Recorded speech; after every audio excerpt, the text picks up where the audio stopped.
2495 റേഞ്ചിൽ ചന്തേരി ടിഷ്യൂ ഫാബ്രിക്കിൽ hand embroidery ആയിട്ടുള്ള സൽവാർ സെറ്റാണ് കാണുന്നത്. നല്ലൊരു ഓഫ് വൈറ്റ് ടോണിലേക്കാട്ടോ ഇത് വരുന്നേക്കുന്നത്. Off white and mustard yellow colour കോമ്പിനേഷനിൽ വരും. ഒരു സെൽഫ് പ്രിൻറ്റ് വരുന്നുണ്ട്. സാൻഡൂൺ സിൽക്കിൻ്റെ ബോട്ടോ സെയിം തന്നെയാണ് ദുപ്പട്ട വരുന്നത്. നെക്സ്റ്റ് നമ്മൾ കാണുന്ന ഒരു പൗഡർ ബ്ലൂ ടോണാണ്. ലാസ്റ്റ് നമുക്ക് ഒരു ലൈറ്റ് ഒരു പീച്ചും ഗ്രേ ഒക്കെ മിക്സ് ചെയ്തിട്ടാണ് വരുന്നത്. ഫസ്റ്റ് പാറ്റേൺ വരുമ്പോഴത്തേക്കും ഒരു ഫംഗ്ഷൻ വെയർ ആയിട്ട് യൂസ് ചെയ്യാൻ പറ്റിയ നല്ലൊരു സൽവാർ സെറ്റാണ്. സിമ്പിളായിട്ടുള്ള സെറ്റാണ്, പക്ഷെ നല്ല ഭംഗിയായിട്ടോ ഇത് കാണാൻ. ഇങ്ങനെയാണ് പാറ്റേൺ വന്നേക്കുന്നത്. നല്ലൊരു ലൈൻസ് പാറ്റേൺ വരും. നെക്ക് ലൈനിലേക്ക് വരുമ്പോഴത്തേക്ക് ഹാൻഡ് എംബ്രോയിഡറി ചെയ്തേക്കാണ്. അത് നല്ലൊരു മസ്റ്റർഡ് യെല്ലോ ടോണിൽ വന്ന് സ്വീക്വൻസ് വർക്കാണ്.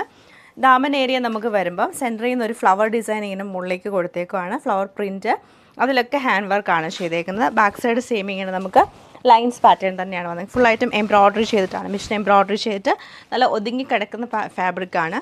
ദുപ്പട്ട സെയിം ടോപ്പിൻ്റെ ഫാബ്രിക് തന്നെ വരും. എന്നിട്ട് അതിൽ ഫ്ലോറൽ പ്രിൻറ്റും എംബ്രോയിഡറിയും ടാസൽസും ആണ് ചെയ്തേക്കുന്നത്. ബോട്ടം പ്ലെയിൻ ആയിട്ടുള്ള സാൻഡൂൺ സിൽക്കിൻ്റെ ബോട്ടമാണ് പെയർ ചെയ്തേക്കുന്നത്. പൗഡർ ബ്ലൂ ടോണിലാണ് ഈ സൽവാർ സെറ്റ് വരുന്നത്. ബ്യൂട്ടിഫുൾ ആയിട്ടുള്ള dark grey and peach colour കോമ്പിനേഷനിലാണ് ഈ സെറ്റ് വന്നേക്കുന്നത്.